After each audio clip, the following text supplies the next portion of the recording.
Hi, everybody, and welcome to Friday Night Flock Talk. We're here to celebrate Cinco de Mayo Parrot style. Um, I have the usual announcements. I'd like you to remember to follow us on Facebook and Instagram. You can also subscribe to our YouTube channel and just remember to tell your friends how much fun we have here on Friday nights on Flock Talk. So I'm super excited. Oh, I am super excited about that too. The Leather Elves are having a Cinco de Mayo. Oh, that's going to get old really quick, I can tell. We are doing 50% off today through Sunday, May 7th. Everything is on sale, no restrictions. And you can check that out at theleatherelves.equid.com. So remember to get your order in this weekend. If you have too many margaritas, definitely shop after you have the margaritas. Just saying. So tonight I'm super excited because we are our guests are coming to you live from Xcaret in Mexico. We are lucky enough to have a couple of folks who work there, and we also have our dear friend Carrie Ellen from Bird Gardens of Naples, who will be joining us as well. She is there with them. I'm kind of jealous because she's in Mexico and I'm not, but maybe sometime. So Nick, I think we have a video just to kind of give people some idea of the wonderful place where these guys are. Um,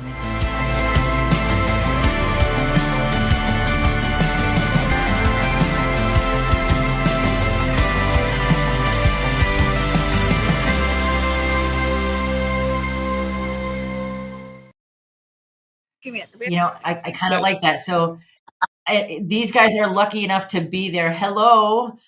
So nice to see you all. And so you guys know Carrie Ellen. My listeners know Carrie Ellen. And then we've got Stefano with them. Stefano is works at the park there. And Ara. And I have a brief biography of Ara. We asked her to tell us a little bit about herself.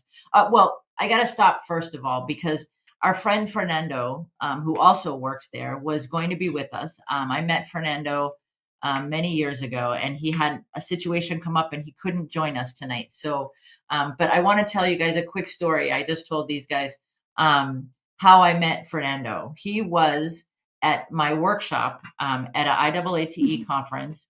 And we were talking about enrichment. And so I was going around the room asking people like what are you doing? What kind of birds are you working with and how many? And I got to Fernando and I said, what kind of birds are you working with? And he said macaws. And I said, okay, how many? And I thought, okay, he's got a show. Maybe he's got, 20. And he looked me in the eye and it was first thing in the morning. And I have to admit, I had some cocktails the night before. So he looks me right in the eye and he says, 800. And I went, I can help you with this. So yeah, I was a little surprised and I learned about some of the wonderful conservation they're doing there. But so anyway, we're going to miss him today. But Ara is a veterinarian and she started her training in 2016 at Xcaret. She says it's her home and her school. She was given the opportunity to learn and participate in the projects they have flying macaws and learning from great people and trainers for 5 years. And since then, she's collaborated on various flight projects with the species and also with, and again, I'm jealous, the king vulture in the main show, some mammals, and currently with the golden eagle. She is currently together with Fernando and Stefano. They are the welfare department that advises the guys who are part of the conservation team, and they advise them on training and enrichment. So thank you so much, you guys, for taking time out to be with us. We appreciate it. So, all right, go ahead. I just said thank you to this opportunity and Fernando too, because I think he have a little problems in home, but that's why we are here. Then that's pretty nice, and let's do it. All right. So either Stefano or Ara or Carrie Ellen, do you guys have a funny memory of training that you want to share with the people who are listening? First, You go. um, I think I have many, but one of the most I like it is when I was working with a parrot, a yellow head parrot, and when I finished my session, all the time I said, "You are so," in Spanish, "guapo, beso." As I was making that noise. Then once when I finished my session, I said beso or kiss in English, and he answered. Then for me it was like, oh, that's very funny. There you go. They answer so appropriately, sometimes, it's always it's fun to see what they do. Um, so who do you guys what different species are you guys working with? Here in Xcaret, we have a lot of different bird species, but I think the most representative from this place is the scarlet macaw, green macaw, and flamingos. And I think for birds is that, but we have tapir, we have jaguars, we have cougar, different monkeys, growly monkey, spider monkey, manatees. We have a lot of species. King vulture, golden eagle, toucan, a lot of species. Quetzal. Yeah. Toucan. Do you have a favorite species to work with? Yeah, for me, the king vulture. I love the king vulture. For me, golden eagle. Mm-hmm. Carrie Ellen? For me, actually, all of them. We're expanding at the bird gardens, and we're going into much more conservation end of things than we've ever been into. So I'm actually getting the opportunity to work with a lot of birds that I never worked with that are not parrots. Nice. I have to say, the golden eagles, I had the opportunity to work with some golden eagles, and I remember the first time I had one on my glove, and it started to vocalize, and I had a bunch of school children in front of me, and I started to cry. And it wasn't because I was scared. It was because it was just this magical moment.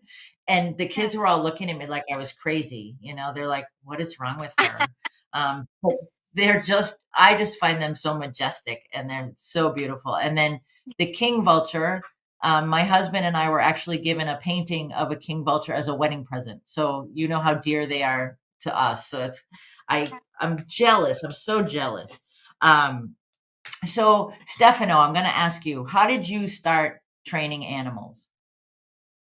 I start ¿Cómo empiezas a entrenar 6 con years animales? ago. No, ¿cómo empiezas tú a entrenar con? Y con historial de confianza.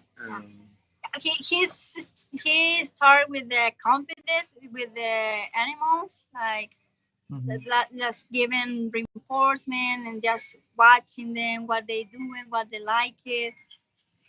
Yes, bueno, conociendo principalmente al individuo, la especie. I'm sorry, my English is very bad, but in Spanish. That's okay. It's better than my Spanish. Bueno, siempre conociendo la especie y al individuo. Y después conociendo qué tanto confía en mí y trabajar sobre esa confianza. Después, paso a paso, vamos teniendo claro un objetivo de qué es lo que pretendo compartir, que aprendamos y hacer un plan de pasos para llegar hasta comportamientos cada vez más complejos. They need translation.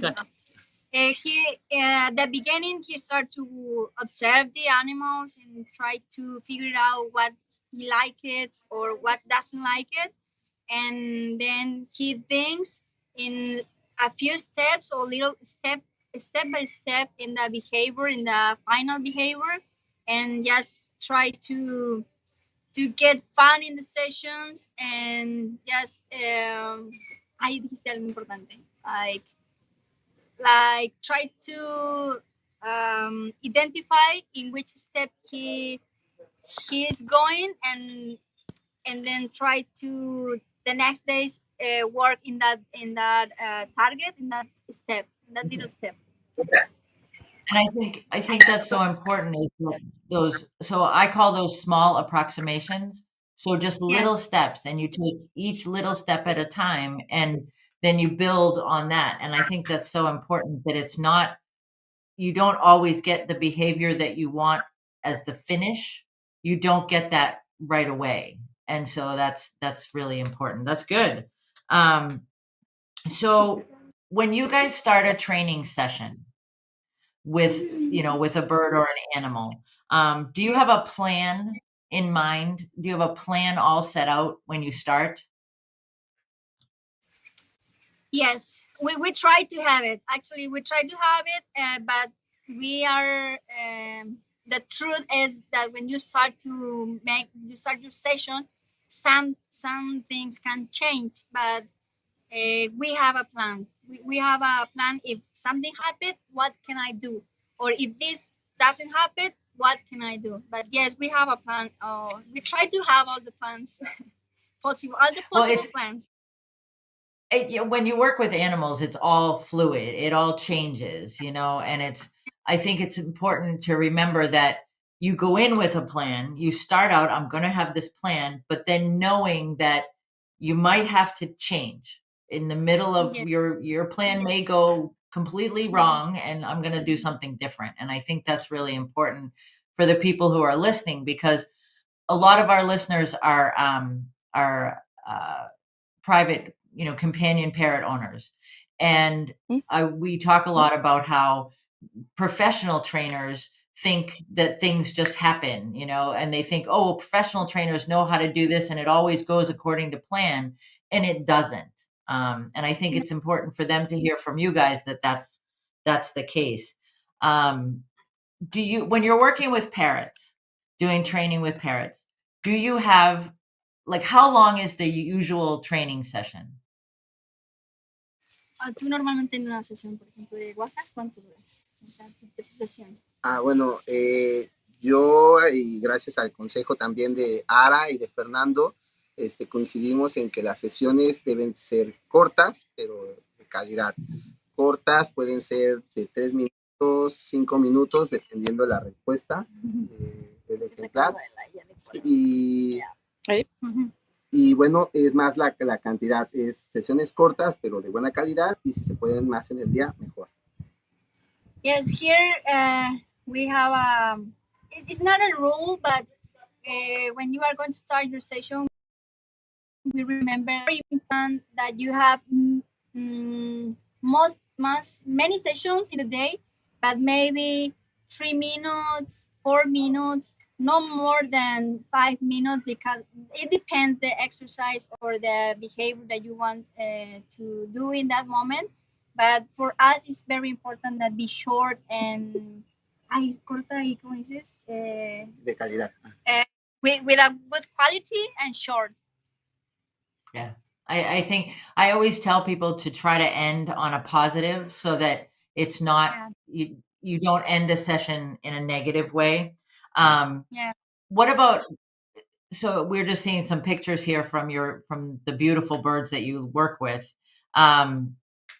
As far as reinforcers, so obviously the reinforcer for a king vulture is very different from the reinforcer for a parrot. Do the parrots all get the same reinforcement, or do they have different ones for different birds? We have different reinforcers for different birds, but actually we have different reinforcement for different behaviors. We try to keep the most or the favorites ones for the difficult behaviors. Maybe it's a new behavior or something, but we try to put that kind of reinforcement in that situations. Okay. Carrie Ellen, you guys do this. Yeah, actually we use the enrichment like a reinforcement. Mm-hmm. That's great. That's, because I think it's important, especially when you're working in a facility, that food is not always the answer. It's not always food as a reinforcer. It can be socialization. It can be that enrichment item that they really like. And I think finding that whatever works for that bird is really important. Carrie Ellen, do you guys use all different kinds of reinforcers at the bird gardens, right? Absolutely. And I don't always like to use food. It's actually one of my least go-tos.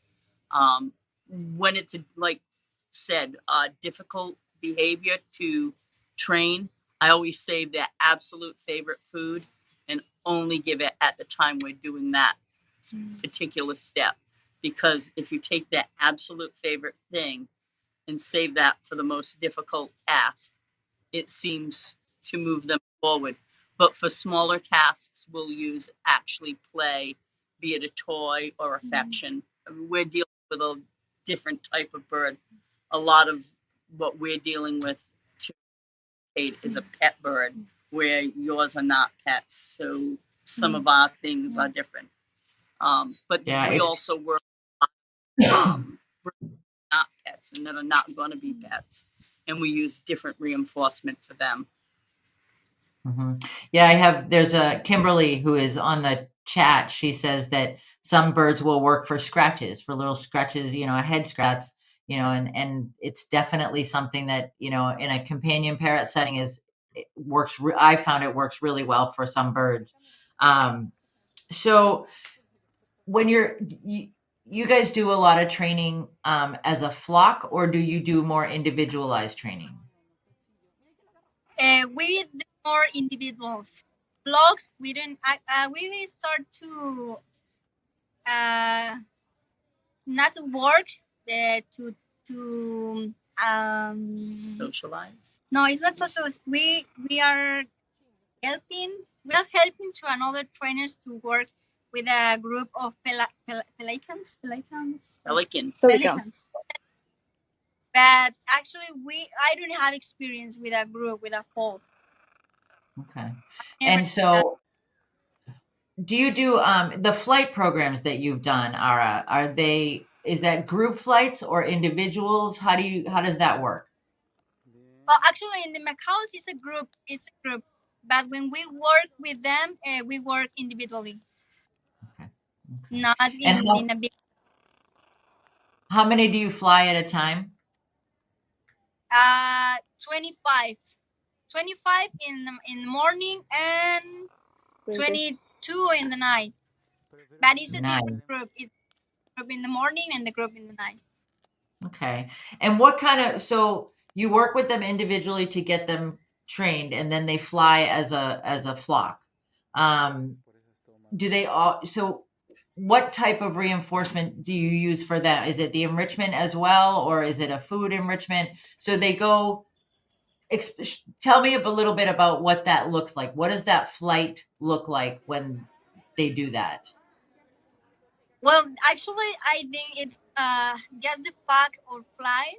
It's a reinforcement for them, and then when they arrive to the place where they are keeping, they start to say that like they start to preen. They start to share a little time together. Then I think that's part of the reinforcement in this kind of flights.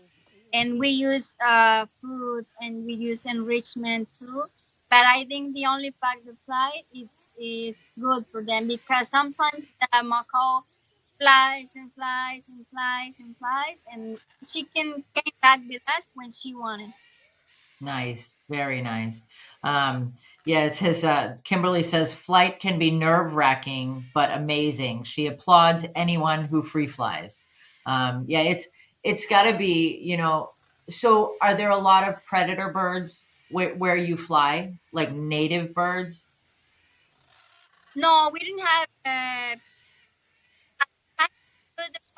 we didn't have, but for example, flight is more, it's different in the flight night. In the morning, open place, they can fly in all the park, but at night fly a control flight. Then Okay. we are very sure that we don't have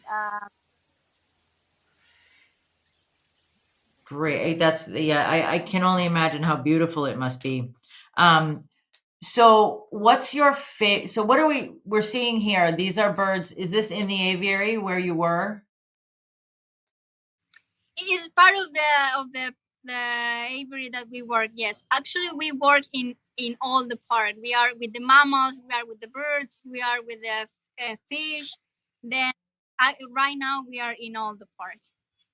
Okay. All So the they now so people can walk through where these birds are that are on screen right now. Can you guys see that? Yeah. Yes. yes. Beautiful. So so I know Nick has a video too that I want to show. And maybe we can if you I don't know if you've seen it. It's the one about the volunteers making enrichment. And maybe we can take a look at that. Es que está en nuestra pantallita. ¿Cómo quita esa pantallita?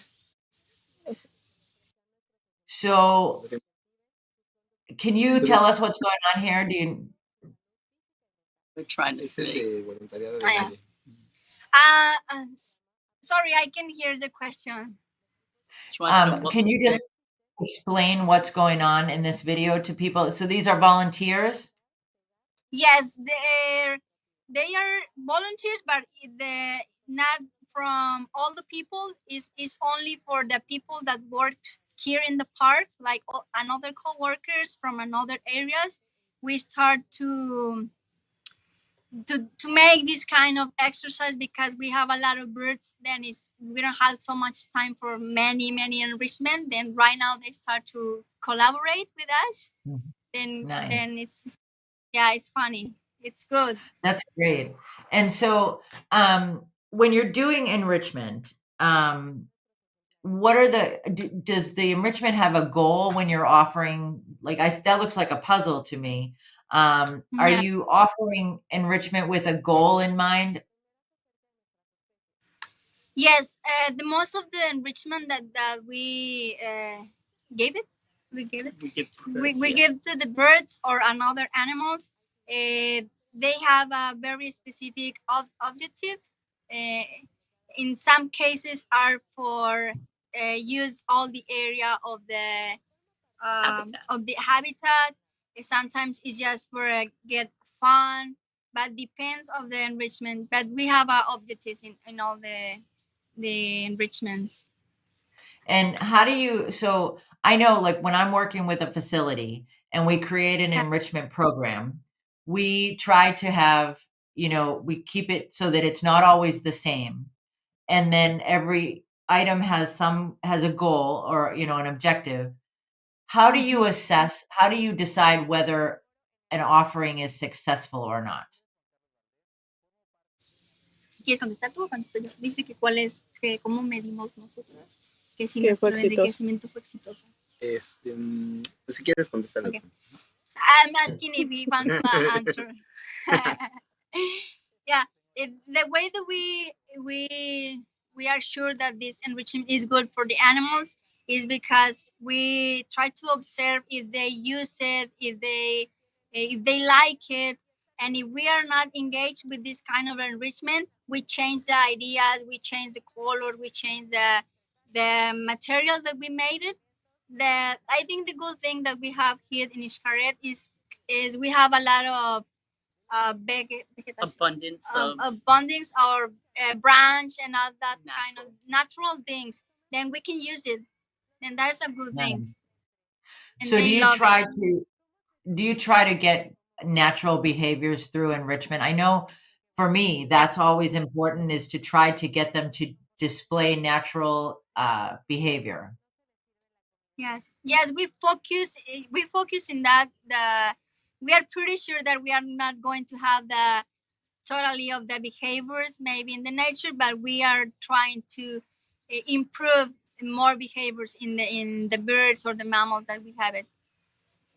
Yeah, and I think, it's your setting is beautiful, and I think that allows you to do more natural stuff. But I think, when I'm talking to companion parrot owners, one of the things we talk about is trying to get those natural behaviors and trying to make things we know that they're not going to ever, like you said, it's never going to be completely natural, but if it's close to it and you're getting behavior, you're allowing them the opportunity to exhibit behaviors that they would if they weren't in human care.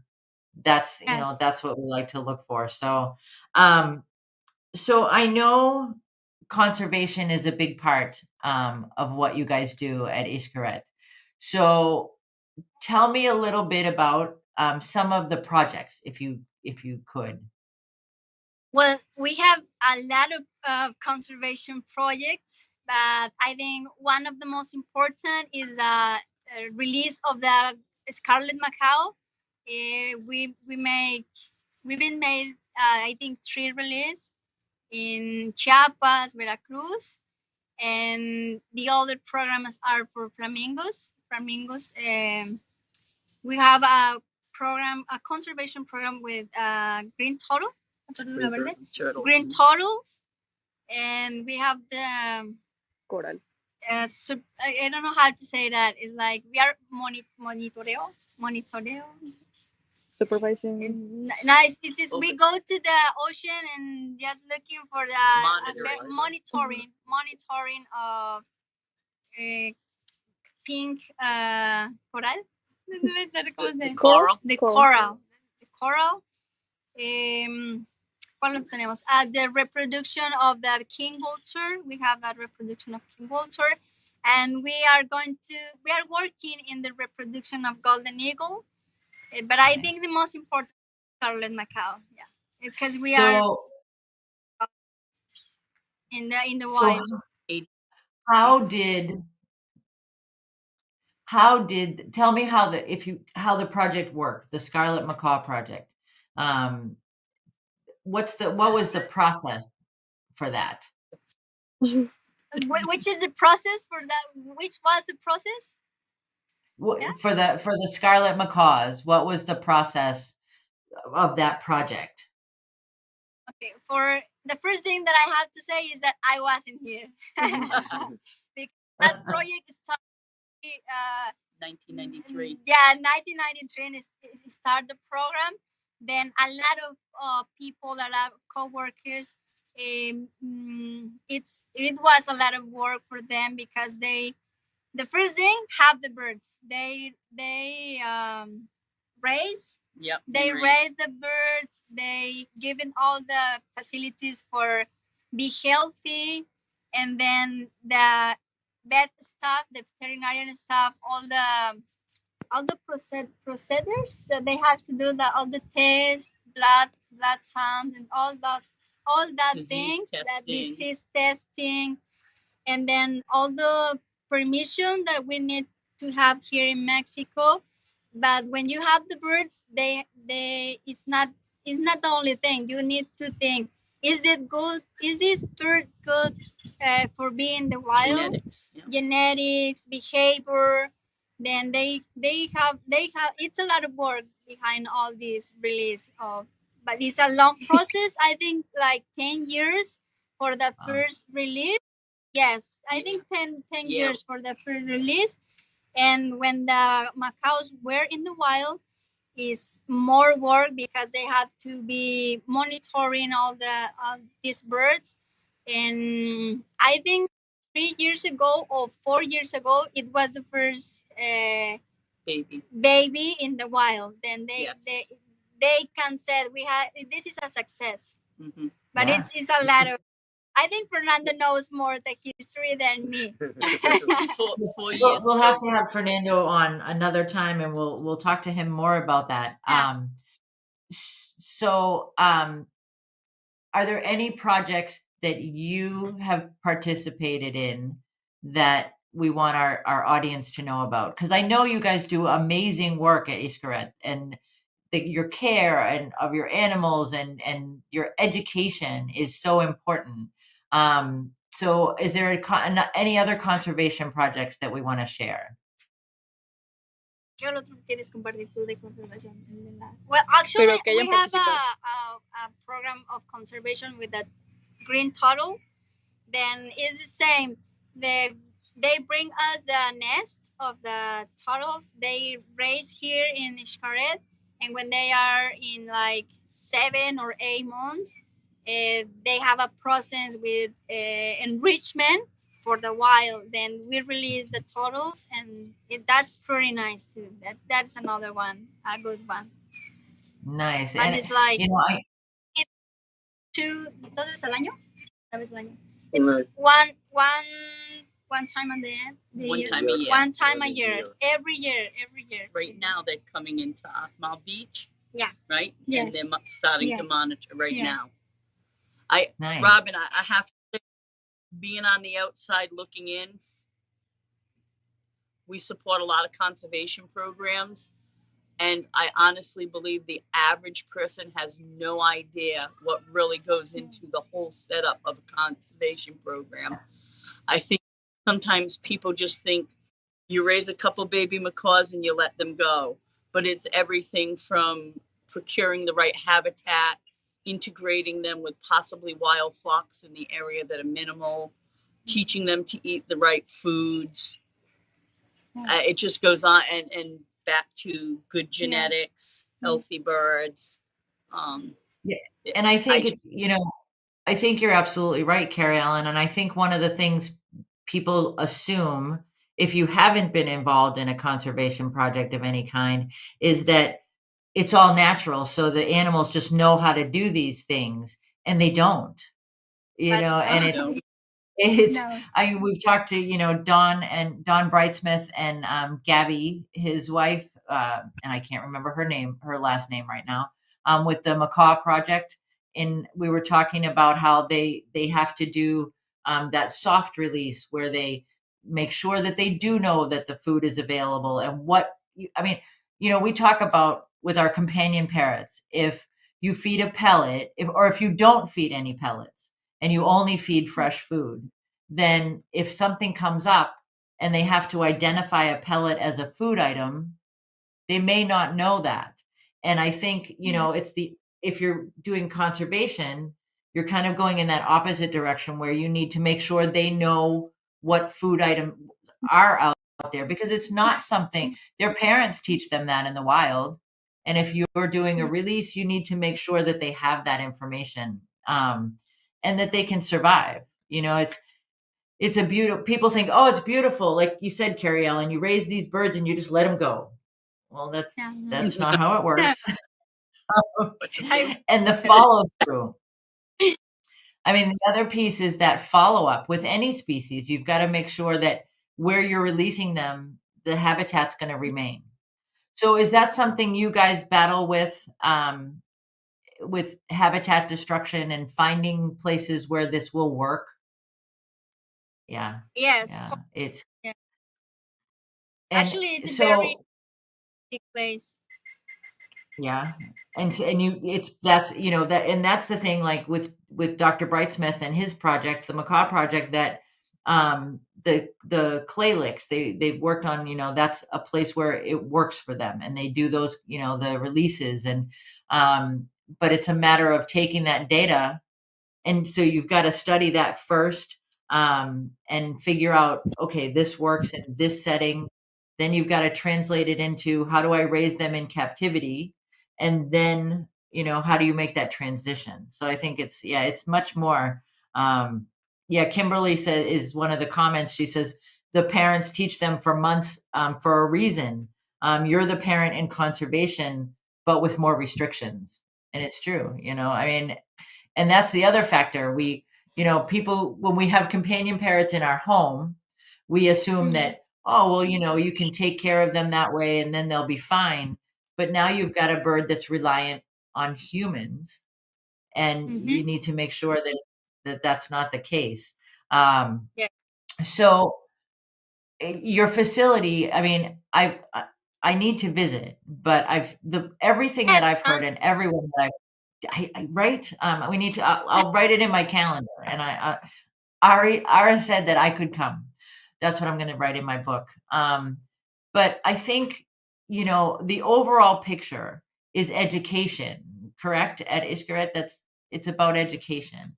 So how do you guys do how does the outreach happen? How does that education happen in the park? Well, here in the park we have different activities with visitors, uh, talking about the well, all the species that we have here are important, but we have some that we call ambassadors, and we try to do more activities with this species. We have a walk with the flamingos. The flamingos is coming through with you, and you can see, you can take pictures, and we can tell to the people this is a flamingo you can find in the wild here in Celestum. And then we have a fly with the macaws, and previously to the fly, we talked with the people how these birds are so important for Mexico because it's a Mexican species. And then they see how they fly, and it's really beautiful when you see flying. And we try to make that kind of things with them. And with the other species, we have we call it uh, expertise talks, and you can have a minute with the zookeepers, and you can ask them all the things that you want to know about these animals. Then we have we have visits from different schools from the Riviera Maya, and we try to show them why this is very important, and it's very important that you keep safe the wild, and you can keep safe all the nature that you have, because we have a lot of richness here. It's beautiful. Mm-hmm.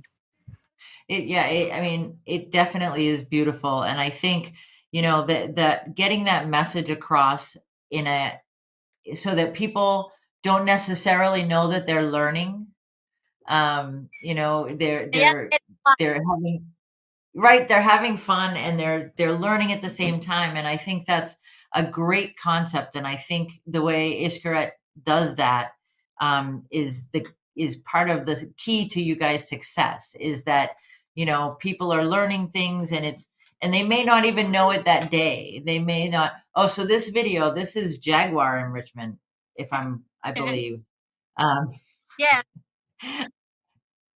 they put this out, and you want to explain? Do you want to explain? There you go. You don't even have to explain it. That's what's happening there. What it's doing.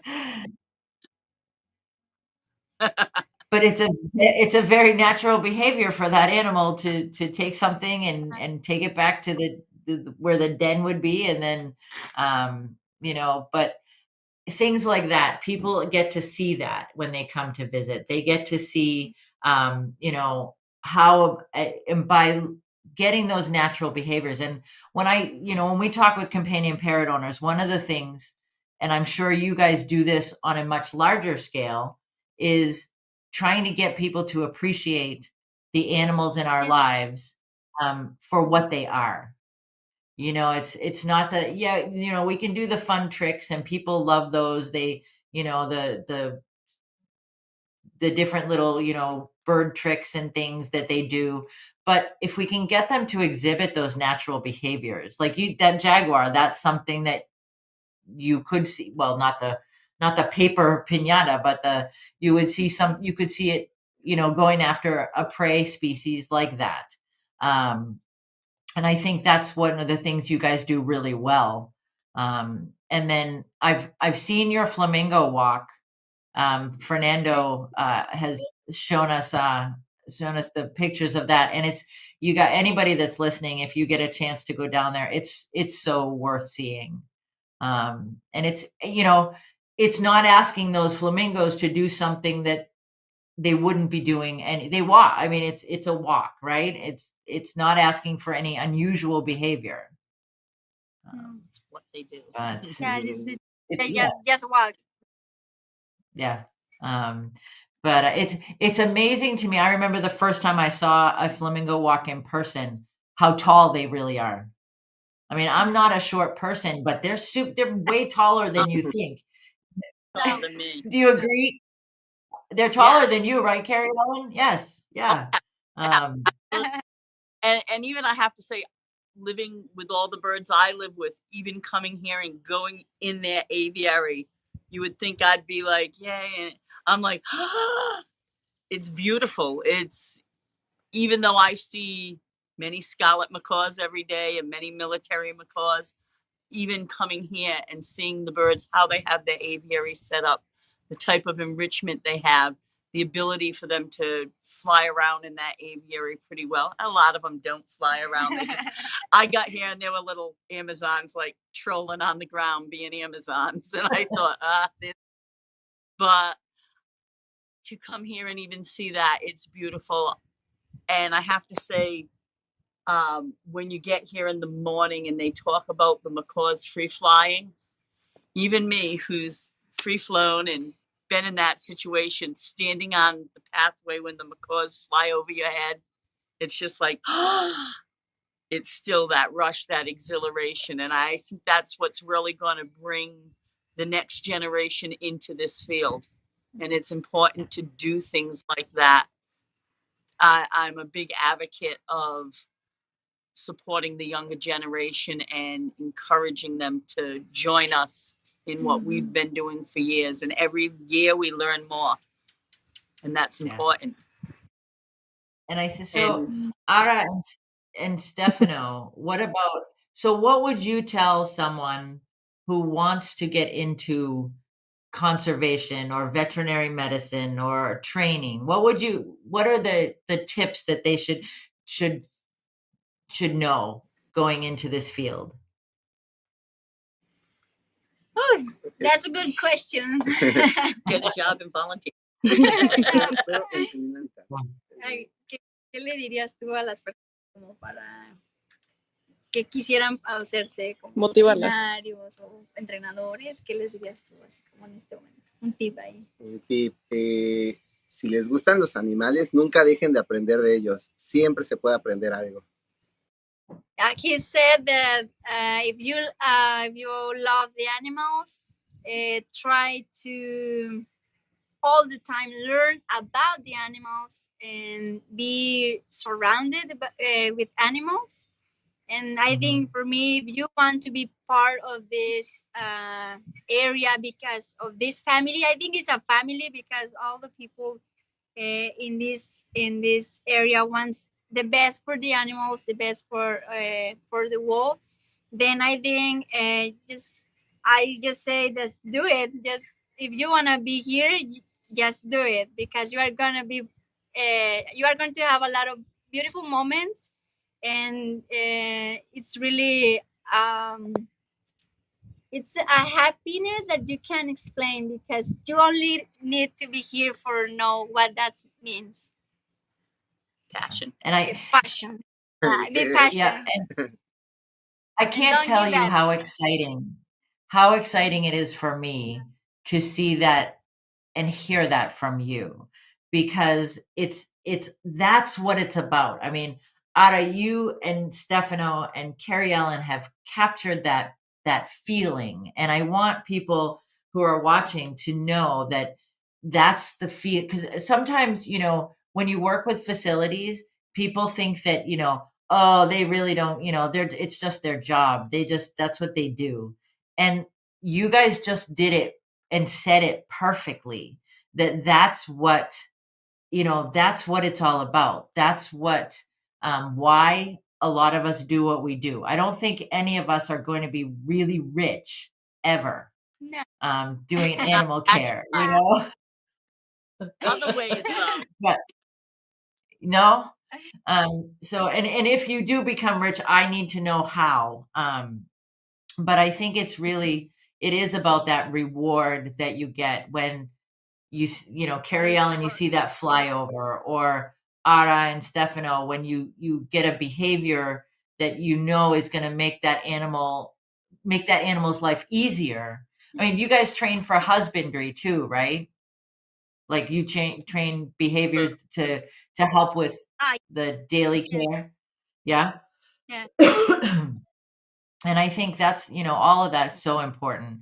But I hope people are listening and really thinking about what an amazing place you work at, and what an amazing job you do. I mean, I love seeing the smiles, and I know they're not just for the show. I know it's, you know, it's because of what you do and where you do it. So I highly recommend that people, so they can come and visit you, right? Everybody who's listening, we need to go visit.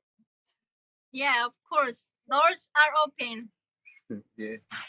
Nice. Should we just tell them at the gate to let us in because you said it was okay? Yeah. Of course. Oh, all right. give Well, everyone- do you guys have any? Carrie Ellen, say that again.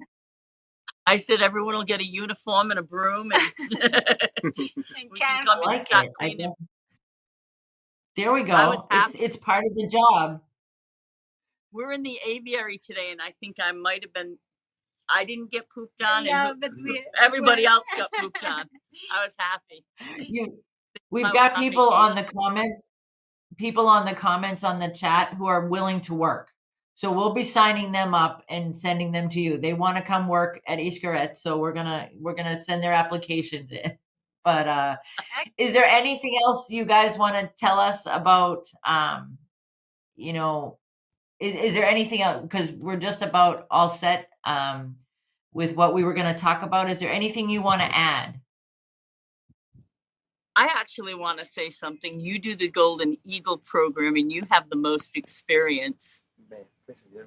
Claro, vente para acá. And you come on over here. Donde caben tres, So caben yeah, cuatro. you get over here. They've seen my face forever. You come over here. So you're come on. So you're how old now? 22 años. 22. 22. So you've been working with Golden Eagles for how many years? 16. Desde los 14 años trabajo con Águilas Reales, pero desde los 6 años manejo averpases. So 50? He's been 16? working 16 with Golden Eagle, but since he was 6 years old. Since he was 6 years old. So this is our future. And this is why we can't ever underestimate the younger person who comes in under us and not give them the credit because they're young. Thank you. So who is this, Carrie Ellen? Who is this mysterious eagle man? He's the father of the Golden Eagle. All his babies. Right now, we are training a Golden Eagle, but we don't have too much experience in this species. Then we try all the time. We try to looking for people with experience because I think it's the best for the animals. And then he's one of our best friends right now because he is been working with Golden Eagle for 16 years. 16 years, but he only have 22 years. Then he's very young. Right now he's like advisor for Xcaret. Advisor for Xcaret. Then here we are. So he's teaching all the people who are older how to do it right. Yeah. So, Excellent. So are you Go ahead, Rob. are you training specific behaviors, or what are you working on, if I can ask? We are training a flight in the main show. A representative, something very Mexican, because in the flag of Mexico we have a Golden Eagle. Then we are trying to do that scene in a flight, the golden fly, the eagle fly, and landing in the cactus and just fly and just away, just very away. And that's what we are training right now. Recreating wild. So how behavior. long?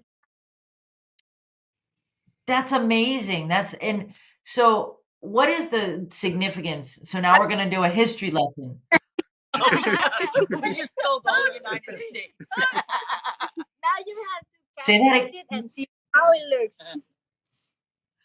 I need to do that. I think you're right. Good job, Nick. So what is the significance of the Golden Eagle for Mexico? A ver, Miguelito, para México, ¿qué significa el águila real? Échale. Pues es grandeza. No llores. Y yo creo que es por eso también y... Sí. Para ti, ¿qué significa? For Mexican people, golden eagle means like Mexico is, I don't want to say powerful, Strong. but I want to say strong. Mexico is strong. United. People is strong, and it's like very grandeza and Greatness. Valor, Greatness or- valiente, valor, you are. So belleza. For history. Yeah, how about yeah, majestic? It's our American eagle, yes. For history Yeah. is the bald eagle in the Bald United eagle. where States. Mexico started. Yeah, where is it? It means when Mexico start being like all the meaning of Mexico is start with an eagle in that place. That means for a Mexican. I mean, it's beautiful. And I can, so having worked with golden eagles, they are that beautiful, strong, majestic animal. And there's they don't even have to do anything. It's just being with them. There's that power. And it's, yeah. So I absolutely understand what you're saying. And I think that is an amazing behavior. And so I got to ask, so starting at 6, how do you get experience with a golden eagle at 6? Ándale, amiguito, ¿cómo es que agarras experiencia a los 6 años para trabajar con mi papá? Por mi papá, yo veía a mi papá desde muy pequeño y decía, me gustaría llegar a ser como él y poder manejar aves al igual que él. Empezamos con un programa de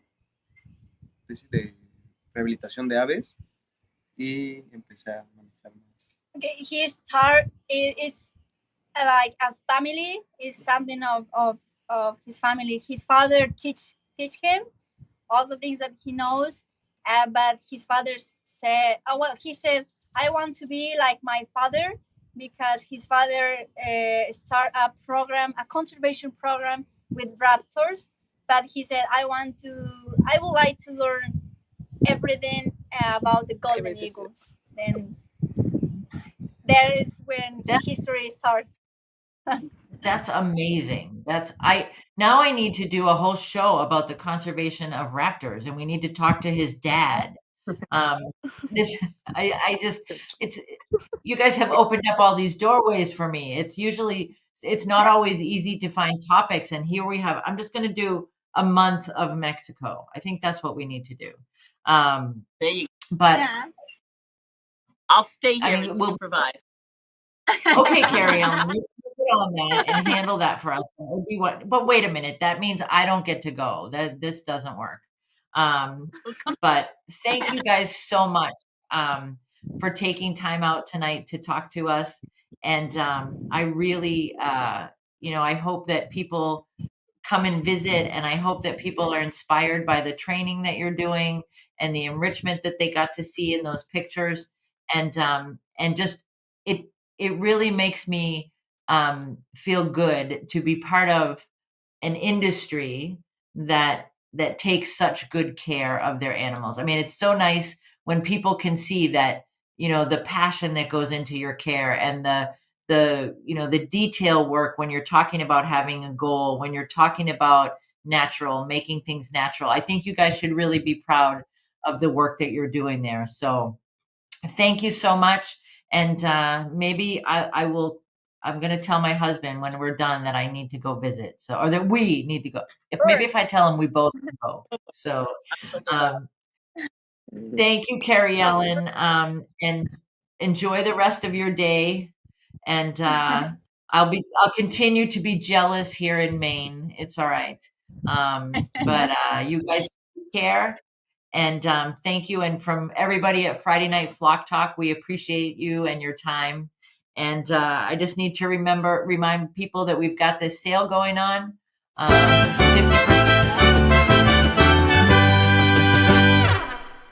50% off your order. and we'll be running that until Sunday. And next week, I think we are probably going to be doing some more work with an organization in Mexico. We're going to see if we can work that out. So you guys take care, and I will see everybody on Friday Night Flock Talk next week. Thank you.